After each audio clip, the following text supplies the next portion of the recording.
जय हिंद बच्चों, कैसे हैं आप सब। आशा करती हूँ आप सभी अच्छे से होंगे। तो आज हम क्लास 7 के विज्ञान को पढ़ेंगे। विज्ञान की पाठ्य पुस्तक में पाठ 12 में है प्रकाश को जानिए, नो लाइट। तो हमने प्रकाश के बारे में पहले भी पढ़ा था।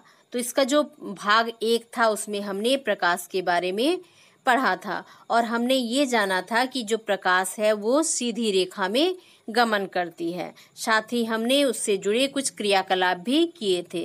साथ ही हमने पढ़ा था कि जो प्रकाश का परावर्तन होता है वो किस प्रकार का होता है और हमने जो प्रतिबिंब बनता है उसके बारे में भी जाना था कि दर्पण पर जो प्रतिबिंब बनता है वो किस प्रकार का बनता है। आभासी प्रतिबिंब के बारे में भी हम पहले ही जान चुके थे।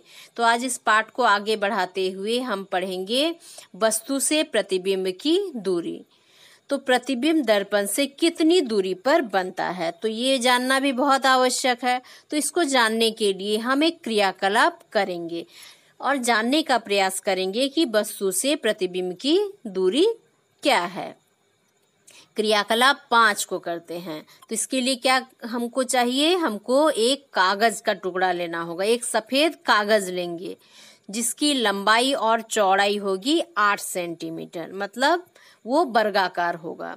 तो एक वर्गाकार चार्ट पेपर लेंगे और उसमें बराबर आकार में, तो 1 सेंटीमीटर और 1 सेंटीमीटर, मतलब लंबाई उसका 1 सेंटीमीटर होगा, चौड़ाई भी 1 सेंटीमीटर होगा। तो ये एक वर्गाकार छोटे छोटे बॉक्स हम उसमें बनाएंगे 1 सेंटीमीटर के और इस तरह की हम 64 वर्गाकार आकृति बनाएंगे। तो एक एक छोड़कर इन वर्गों को काला रंग से रंगेंगे। तो जैसे चेस का बोर्ड होता है तो उस तरह का इसमें रंगेंगे, सफेद काला रंग हो जाएगा। तो जो शेष चौखाने होंगे वे सफेद रंग के होंगे। तो पेपर के मध्य में एक मोटी रेखा खींचिए। जो पेपर होगा उसके बीच में एक मोटा सा आपको रेखा खींचना होगा तथा इस रेखा पर एक समतल दर्पण ऊर्ध्वाधर रखेंगे। इसमें क्या रखेंगे, एक समतल दर्पण को रखेंगे जैसा चित्र में दिखाया जा रहा है। दर्पण के सामने तीसरे वर्ग में एक छोटी वस्तु, तो कोई सी भी छोटी वस्तु आप रख सकते हैं। तो तीसरे वर्ग में देखिए किनारे से जो तीसरा वर्ग है वहां पर एक शार्पनर रखा गया है। तो इस तरह से आप रबर, शार्पनर, कोई भी छोटी सी वस्तु रख सकते हैं। और यहाँ देखिए ये क्या है, एक समतल दर्पण को रखा गया है ऊर्ध्वाधर। तो समतल दर्पण में प्रतिबिंब की स्थिति निर्धारित करना। तो यहाँ निर्धारण किया जाएगा कि जो वस्तु से दूरी है और जो प्रतिबिंब में दूरी है वस्तु से, तो उसमें क्या समानता है या फिर क्या अंतर है। तो ये हम जानने का प्रयास करेंगे। तो दर्पण में इसके प्रतिबिंब का अवलोकन कीजिए। तो आप क्या देखते हैं, तो देखिए इसे ध्यान से देखिएगा। ये क्या है, एक बोर्ड है। ये क्या है, इसके ऊपर क्या रखा गया है, एक सफेद कागज को रखा गया है और उसमें 64 बॉक्स बनाए गए, वर्गाकार आकृति बनाए गए हैं 1 सेंटीमीटर माप का। और उसके बाद उसको काला रंग से रंगा गया है, एक छोड़कर एक काले रंग से रंगा गया है। जैसे हमारा जो शतरंज का बोर्ड होता है उसी तरह का ये बना है। इसके बाद आगे हम क्या देखेंगे, तो फिर से उस छोटी वस्तु को दर्पण के सामने 5वें वर्ग में रखिए। तो पहले हमने उसको तीसरे वर्ग में रखा था और उसके बाद क्या करें, उसको थोड़ा दूरी बढ़ाते हुए 5वें वर्ग में रखेंगे तथा प्रतिबिंब का अवलोकन करेंगे कि किस तरह का प्रतिबिंब बन रहा है। क्या दर्पण से वस्तु की दूरी तथा प्रतिबिंब की जो दूरी है वो कैसी है, तो उसके बीच क्या संबंध है। तो हमको किस तरह का प्रतिबिंब हमको दर्पण पर प्राप्त होता है। तो आपने देखा कि जो समतल दर्पण से वस्तु की दूरी तथा प्रतिबिंब की दूरी क्या है, बराबर हो रही है। तो जब आप तीसरे खाने में रखकर वस्तु को देखते हैं दर्पण में, तो आपको जो दर्पण में दूरी दिखता है वो दूरी आपके वस्तु की जो दूरी है उसके बराबर ही है। इस तरह से हम क्या समझते हैं कि समतल दर्पण से वस्तु की दूरी तथा जो प्रतिबिंब की दूरी होती है वो बराबर होती है। तो ये हो गया एक धारणा कि जब हम दर्पण में जो वस्तु का प्रतिबिंब बनेगा और वस्तु की जो दूरी है, वास्तविक दूरी, दोनों बराबर होती है। और क्या है इसमें, देखिए आगे हम देखते हैं कि ये जो है ये दक्षिण या वाम प्रभाव भी देता है। तो किस तरह का होता है, दाहिना या बायां। तो इसमें जो समतल दर्पण में प्रतिबिंब बनता है वो दाएं का बायां और बाएं का दायां बनता है। तो ये किस तरह का होता है हम देखते हैं। तो समतल दर्पण से बना प्रतिबिंब क्या ठीक वस्तु जैसा ही दिखाई देता है? तो आइए इसकी जानकारी हम प्राप्त करते हैं। तो क्या करना होगा, एक समतल दर्पण में अपना प्रतिबिंब देखिए। तो एक आईने में अपना प्रतिबिंब को हम देखेंगे। तो ऐसा हम प्रतिदिन करते ही हैं, प्रतिबिंब को आईने में देखते हैं अपने को। तो अपने दाहिने हाथ को ऊपर उठाकर प्रतिबिंब का अवलोकन कीजिए। तो आप क्या करेंगे, जो आपका दायां हाथ है जिससे आप खाना खाते हैं, तो वो दायां हाथ को आप ऊपर उठाएंगे, ठीक है। और उसके बाद जो आपका प्रतिबिंब आईने में बन रहा है उसको देखेंगे। तो प्रतिबिंब का कौन सा हाथ ऊपर उठा दिखाई देता है? तो आप देखेंगे आईने में आप तो ऐसे क्या करें, आपका दाहिना हाथ जो है उसको ऊपर उठा रहे हैं और आईने में देखेंगे कि आपका कौन सा हाथ ऊपर उठ रहा है। तो अब आप अपना बायां हाथ ऊपर उठाइए। तो पहले आप क्या करेंगे, दायां हाथ ऊपर उठाकर देखेंगे कि प्रतिबिंब जो बन रहा है वो कैसा बन रहा है, उसमें कौन सा हाथ आपका उठ रहा है। और इसके बाद क्या करेंगे, अब हाथ आपको बदल देना है। अब क्या करेंगे, बायां हाथ ऊपर उठाएंगे और जो आपका प्रतिबिंब बन रहा है उसको देखेंगे। तो प्रतिबिंब का कौन सा हाथ ऊपर उठा दिखाई देता है, तो आप उसको ध्यान से देखेंगे तो कैसा होगा। देखिए इस चित्र में क्या दिख रहा है, तो आपको इस तरह का करना है। देखिए इस चित्र में दिख रहा है कि ये क्या कर रहे हैं, अपना बायां हाथ ऊपर उठा रहे हैं। लेकिन इस प्रतिबिंब में क्या दिख रहा है, आईने में क्या दिख रहा है कि जो व्यक्ति आईने में दिख रहा है उसका कौन सा हाथ ऊपर उठ रहा है, दायां हाथ। तो प्रतिबिंब में बायां हाथ दाहिना प्रतीत होता है। तो जब आप दायां उठाएंगे तो आपका जो प्रतिबिंब बनेगा तो उसमें जो हाथ उठा रहेगा वो बायां होगा, और जब आप बायां हाथ उठाएंगे तो जो प्रतिबिंब बनेगा उसमें दाहिना हाथ ऊपर उठा आपको प्रतीत होगा। तो जब आप दाहिना हाथ ऊपर उठाते हैं प्रतिबिंब का बायां हाथ ऊपर उठा दिखाई देता है। तो ये जो प्रैक्टिकल है इसको अभी आप करके देख सकते हैं। जब आप मुझे सुन रहे हैं तो आईने में अपना जो प्रतिबिंब है उसको इस तरह से करके देखेंगे। तो क्या करेंगे, आप आईने के सामने जाइए और अपना दायां हाथ उठाइए और आईने में देखिए कि कौन सा हाथ उठ रहा है। तो इसी प्रकार जब आप बायां हाथ ऊपर उठाते हैं प्रतिबिंब का दाहिना हाथ ऊपर उठा दिखाई देता है। तो इसमें क्या है कि दाहिना बायां दिखाई पड़ता है और जो बायां है वो दाहिना दिखाई पड़ता है। तो यह ध्यान देने योग्य है कि यह अदला बदली केवल साइड में होता है, मतलब दायां का बायां दिखता है और बायां का दायां दिखता है, केवल पार्श्व में होता है। और प्रतिबिंब उल्टा नहीं दिखाई देता, ऐसा नहीं दिखता कि आपका पैर ऊपर है और सर नीचे है। जब आप आईने में देखेंगे तो आपका बायां हाथ दायां दिखाई देगा, लेकिन कभी आपका सर नीचे तरफ या फिर पांव ऊपर तरफ नहीं दिखाई देगा, उसमें कोई अंतर नहीं आएगा, बस साइड में अंतर दिखेगा, मतलब दायां का बायां और बायां का दायां दिखेगा। तो अब एक कागज के टुकड़े पर अपना नाम लिखकर दर्पण के सामने रखिए। तो अब क्या करेंगे, आप अपना नाम एक कागज के टुकड़े पे रखेंगे और दर्पण के सामने उसको रखेंगे। तो उसका जो प्रतिबिंब बनेगा दर्पण पर उसको आप ध्यान देंगे। तो प्रतिबिंब कैसा दिखाई देता है? क्या आपने कभी जो रोगी वाहन का पर लिखा हुआ शब्द, इस तरह का शब्द लिखा रहता है, उल्टा लिखा रहता है, तो ऐसा क्यों उल्टा लिखा रहता है? ताकि जब रोगी वाहन के आगे चलने वाले वाहन का चालक अपने पीछे का जो दृश्य है उसको दर्पण में देखता है, जो गाड़ियों में लगे रहते हैं, आईने लगे रहते हैं ना, तो उसमें देखता है, तो वो क्या करेगा, वो जो उल्टा लिखा रहता है एम्बुलेंस पर, तो वो उसको सीधा देख पाएगा। रोगी वाहन पर लिखे शब्दों का उसको पार्श्व प्रतिबिंब दिखेगा, तो जिसके कारण उसको जो एम्बुलेंस उल्टा लिखा हुआ है एम्बुलेंस पर वो सीधा दिखाई देगा, और इस कारण एम्बुलेंस को वो स्पष्ट पढ़ सकेगा। और एम्बुलेंस कितना इमरजेंसी सिचुएशन में चाहिए होता है, तो उस समय यदि आगे कोई वाहन जा रही है तो एम्बुलेंस जैसे ही वो देखेगी कि एम्बुलेंस आ रही है तो वो उसको रास्ता दे देगी। तो इसलिए एम्बुलेंस में जो लिखा रहता है वो उल्टा लिखा रहता है। देखिए यहाँ चित्र में दिख रहा है ना, यहाँ उल्टा लिखा रहता है, लेकिन जब वो आगे वाले गाड़ी के जो आईना है, जो दर्पण है, उसमें दिखेगा तो ये सीधा दिखाई देगा। तो इसी तरह से जब आप अपना नाम लिखकर आईने में देखेंगे तो क्या होगा, वो उल्टा दिखाई देगा, आप उसको नहीं पढ़ पाएंगे, उसका प्रतिबिंब को आईने में। लेकिन जब अपने नाम को उल्टा लिखकर दर्पण में देखेंगे तो वो आपको सीधा दिखाई देगा।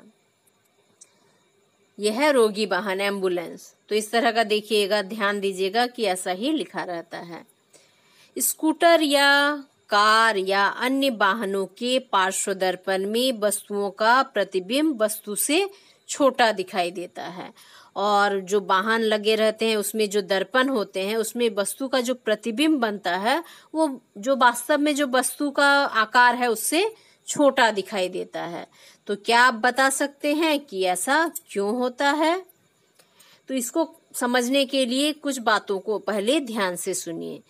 तो स्टेनलेस स्टील के जो प्लेट होते हैं उसका जो पृष्ठ होता है, जो स्टील के प्लेट होते हैं उसका जो पृष्ठ होता है वो समतल दर्पण की भांति कार्य करता है, क्योंकि वो समान रहता है। तो जैसा समतल दर्पण कार्य करता है वैसे ही आपका स्टील का थाली या फिर जो प्लेट होता है वैसा ही काम करता है। इसमें बना प्रतिबिंब सीधा तथा वस्तु के समान आकार का होता है। तो इसमें जो प्रतिबिंब बनता है वो सीधा होता है और वस्तु का जो आकार होता है उसी के बराबर ही होता है। तो इसको आपने पहले ही पढ़ा है कि समतल दर्पण में किस तरह का प्रतिबिंब बनता है। तो समतल दर्पण पर जो बना प्रतिबिंब होता है वो सीधा होता है और वस्तु के आकार के समान ही होता है। तो आईने में वो जो गाड़ी के दर्पण होते हैं उसमें क्यों छोटा दिखाई देता है, तो उसको और विस्तार से हम आगे समझते हैं, लेकिन जो बातें अभी मैं बता रही हूँ उसको पहले ध्यान से सुनिए, फिर आपको खुद ब खुद समझ में आ जाएगा। तो अब हम पहले देखते हैं कि थाली और प्लेट में जो हमारा प्रतिबिंब बनता है वो समतल दर्पण की तरह ही बनता है। अब क्या करना है, स्टेनलेस स्टील के चम्मच को लेना है। तो जो चम्मच है स्टील का उसको आपको लेना है। उसको लेने के बाद आप क्या करेंगे, उसका जो बाहरी पृष्ठ है, चम्मच के बाहर वाला जो पृष्ठ है में किसी वस्तु का प्रतिबिंब देखने पर सीधा प्रतिबिंब बनता है। तो जो बाहरी पृष्ठ है उसमें जब आप किसी वस्तु का प्रतिबिंब देखते हैं तो वो सीधा बनता है, परंतु वह वस्तु के आकार से छोटा होता है। लेकिन जो प्रतिबिंब बनता है वो वस्तु के आकार से छोटा होता है। तो चम्मच का पृष्ठ एक दर्पण की भांति कार्य करता है, परंतु क्या आपने सोचा है कि यह किस प्रकार का दर्पण है? तो स्टेनलेस स्टील का जो चम्मच है उसका जो बाहरी पृष्ठ है उसमें जो प्रतिबिंब बनता है वो वस्तु के आकार से छोटा बनता है। सीधा तो बनता है लेकिन वस्तु के आकार का छोटा बनता है। तो स्टेनलेस स्टील के जो बाहरी पृष्ठ है, चम्मच का जो बाहरी पृष्ठ है उसमें जो दर्पण है वही दर्पण आपके जो गाड़ी है उसमें उपयोग में लाया जाता है। परंतु ये किस तरह का दर्पण है तो इसको भी आगे हम समझेंगे। तो आइए इसे क्रियाकलाप की सहायता से समझते हैं। तो अब हम क्रियाकलाप 6 को करेंगे। तो स्टेनलेस स्टील का एक बड़ा चम्मच लीजिए। चम्मच के बाहरी पृष्ठ को अपने चेहरे के सामने रखकर उसमें अपने आप को देखिए। क्या आप चम्मच में अपना प्रतिबिंब देख पाते हैं? तो यह प्रतिबिंब समतल दर्पण में बने प्रतिबिंब से किस प्रकार भिन्न है, ये भी आपको ध्यान देना है। और प्रतिबिंब का आकार वस्तु के आकार के समान है या बड़ा है या छोटा है, तो इसको भी ध्यान देना है। तो आपके घर में स्टील का चम्मच होगा तो उसको आप लीजिए और उसका जो बाहरी पृष्ठ है उससे आप देखिए अपने आप को और बताइए कि उसमें आपका जो प्रतिबिंब बन रहा है, आप उसमें अपने आप को देख रहे हैं तो वो छोटा बन रहा है, बड़ा बन रहा है या फिर समान बन रहा है, तो इसको आप ध्यान दीजिए। अब क्या करना है, अब चम्मच के भीतरी पृष्ठ में अपना प्रतिबिंब देखिए। तो पहले क्या किया हमने कि चम्मच के बाहरी पृष्ठ में अपना प्रतिबिंब को देखा। तो अब क्या करना है, जो चम्मच का भीतरी पृष्ठ है उसमें अपना प्रतिबिंब को देखना, अपने आप को देखना है। तो इस बार आपको प्रतिबिंब सीधा तथा बड़ा दिखाई देता है।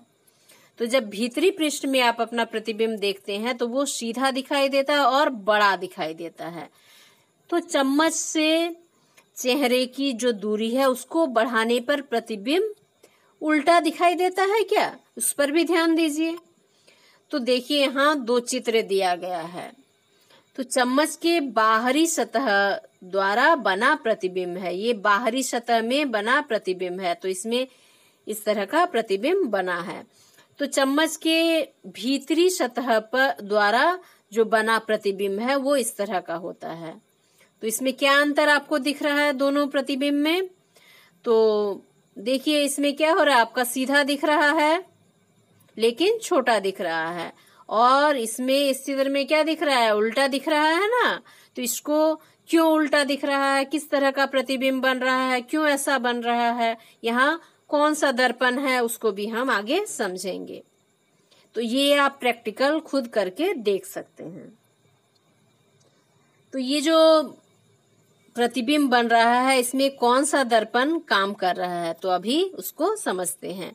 उत्तल एवं अवतल दर्पण। तो चम्मच का जो वक्रित चमकदार पृष्ठ है वो एक दर्पण की भांति कार्य करता है। जैसा आईना का काम करता है वैसा ही ये जो चमकीला पृष्ठ है वो भी दर्पण की भांति ही काम करता है।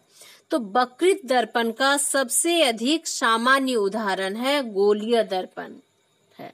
तो ये किसका सामान्य उदाहरण है, गोलीय दर्पण का। तो जब किसी गोलीय दर्पण का परावर्तक पृष्ठ जिससे प्रकाश परावर्तित हो रही है, तो जो परावर्तक पृष्ठ है मतलब उसका जो सतह है वो अवतल होता है, तो उसे अवतल दर्पण कहते हैं। तो अवतल का अर्थ क्या है, अंदर दबा हुआ। अवतल का क्या अर्थ है, अंदर की ओर दबा हुआ, तो वो हो गया अवतल। तो जब किसी गोलीय दर्पण का जो परावर्तक पृष्ठ है मतलब उसका जो सतह है वो उत्तल होता है तो उसे उत्तल दर्पण कहते हैं। उत्तल का अर्थ क्या है, उभरा हुआ। उत्तल का अर्थ क्या है, उभरा हुआ, और अवतल का अर्थ क्या है, धंसा हुआ। समझ गए? तो अब समझ गए होंगे जो चम्मच है वो कौन सा दर्पण का कार्य कर रहा है, बाहरी पृष्ठ कौन सा दर्पण का कार्य कर रहा है, और अंदर का पृष्ठ कौन से दर्पण का कार्य कर रहा है। तो जो चम्मच का भीतरी पृष्ठ है वो अवतल दर्पण की भांति कार्य करता है। जो भीतरी पृष्ठ है वो कैसा है, धंसा हुआ है, इसलिए वो अवतल दर्पण की तरह कार्य करता है। और जो चम्मच का बाहरी पृष्ठ है वो उत्तल दर्पण की भांति कार्य करता है क्योंकि वो उभरा हुआ है। तो अब अभी आप समझ गए होंगे कि अवतल मतलब धंसा हुआ और उत्तल मतलब उभरा हुआ। ठीक है, तो जो चम्मच का भीतरी पृष्ठ है वो अवतल दर्पण की तरह कार्य करता है, इसको आप याद रखेंगे। और जो चम्मच का बाहरी पृष्ठ है तो वो उत्तल दर्पण की तरह कार्य करता है। तो इस तरह से आप जो अवतल और उत्तल का अंतर है उसको समझ पाएंगे। अब देखिए यहाँ पर और भी स्पष्ट किया गया है अवतल दर्पण को और उत्तल दर्पण को। तो जो चित्र ए है इसमें अवतल दर्पण को दिखाया गया है। तो ये है अवतल दर्पण और ये उत्तल दर्पण को बी में दिखाया गया है, ये है उत्तल दर्पण। तो ये है परावर्तक सतह, ये जो प्लेन सतह दिखाया जा रहा है ये है इसका परावर्तक सतह, और इसका परावर्तक सतह ये जो उभरा हुआ भाग है ये है इसका परावर्तक सतह। तो इस तरह से आप समझ गए होंगे। ये हो गया आपका अवतल दर्पण और ये हो गया आपका उत्तल दर्पण।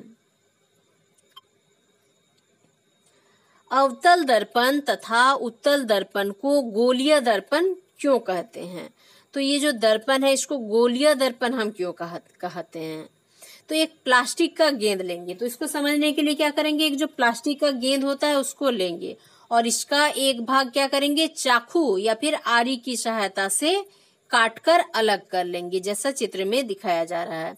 और काटे गए भाग का भीतरी पृष्ठ अवतल होता है। तो जो इसका भीतरी पृष्ठ है वो क्या है, अवतल है, और जो इसका बाहरी पृष्ठ है वो है उत्तल दर्पण। देखिए यहाँ दिखाया गया है, इस तरह से काटना है। जो आपका बॉल है, गेंद है, आरी की सहायता से या फिर चाकू की सहायता से आप इसको काट सकते हैं। तो जो गोलीय दर्पण है वो खोखले गोल का एक भाग होता है। तो आप समझ गए होंगे क्यों गोलीय दर्पण कहा जाता है।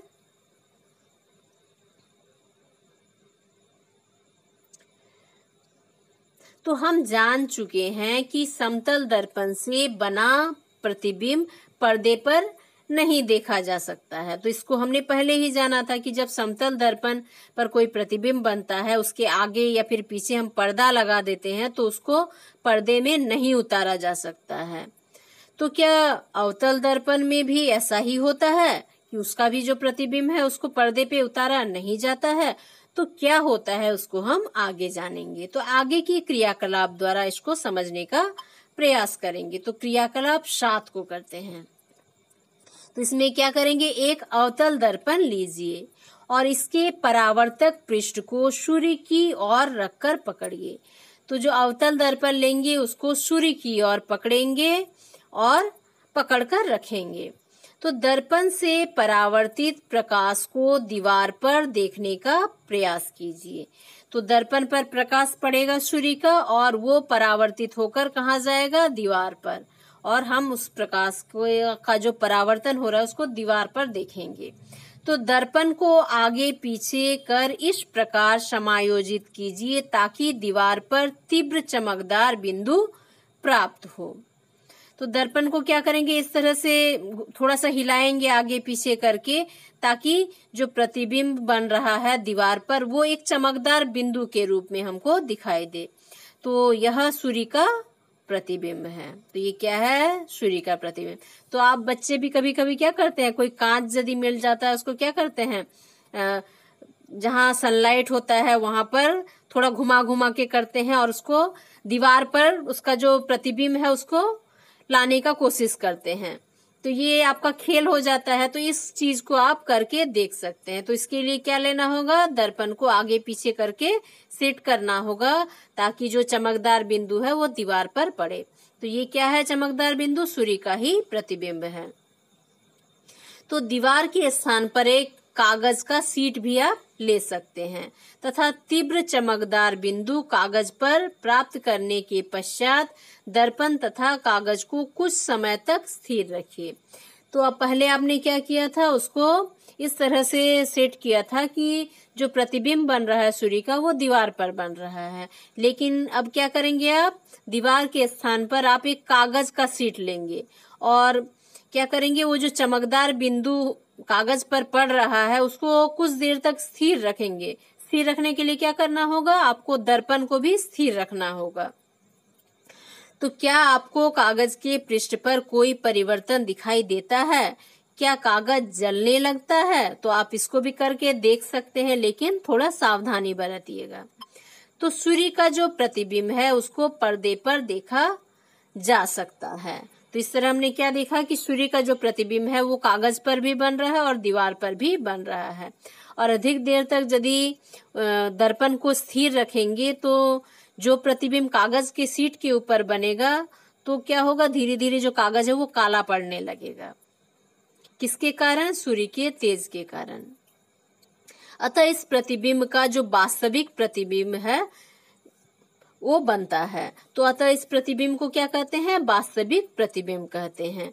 तो जिस प्रतिबिंब को पर्दे पर नहीं देखा जा सकता है उसे आभासी प्रतिबिंब कहते हैं, लेकिन जिस प्रतिबिंब को पर्दे पर देखा जा सकता है उसे वास्तविक प्रतिबिंब कहते हैं। तो समझ गए इस तरह से वास्तविक प्रतिबिंब क्या है और आभासी प्रतिबिंब क्या है। तो आभासी प्रतिबिंब कहाँ बनता है, जब समतल दर्पण से जो प्रतिबिंब बनता है उसको पर्दे पर नहीं उतारा जा सकता। तो वो हो गया आपका आभासी प्रतिबिंब। तो यहाँ कुछ चेतावनी है, जब आप इस प्रयोग को करेंगे तो कुछ सावधानियां आपको बरतनी है। क्या सावधानी है कि सूर्य के प्रकाश को अथवा उसके प्रतिबिंब को सीधे नहीं देखना है, क्योंकि हम सूर्य को सीधे नहीं देख सकते, इससे हमारे जो आंख है उसको नुकसान पहुंच सकता है। तो ऐसे भी क्या करते हैं, जब हम कोई प्रकाश अपने आंख पर सीधे पड़ने देते हैं तो आंख पर बहुत जोर पड़ता है। तो इसलिए जो ये प्रयोग हम करेंगे तो उसका जो प्रतिबिंब बनेगा सूर्य का, तो उसको हम अपने आंख में सीधे नहीं पड़ने देंगे। यदि पड़ने देते हैं तो क्या होगा, तो ये आंख को क्षति पहुंचा सकता है। और सूर्य के प्रतिबिंब को पर्दे पर ही देखिए, उसको सीधे आंख पर नहीं देखिए। तो आशा करती हूँ आप यहाँ तक समझ गए होंगे। यदि आपको कोई भी दिक्कत हो तो जरूर कमेंट करेंगे, और इसके बाद का जो भाग है हम उसको नेक्स्ट पार्ट में कंप्लीट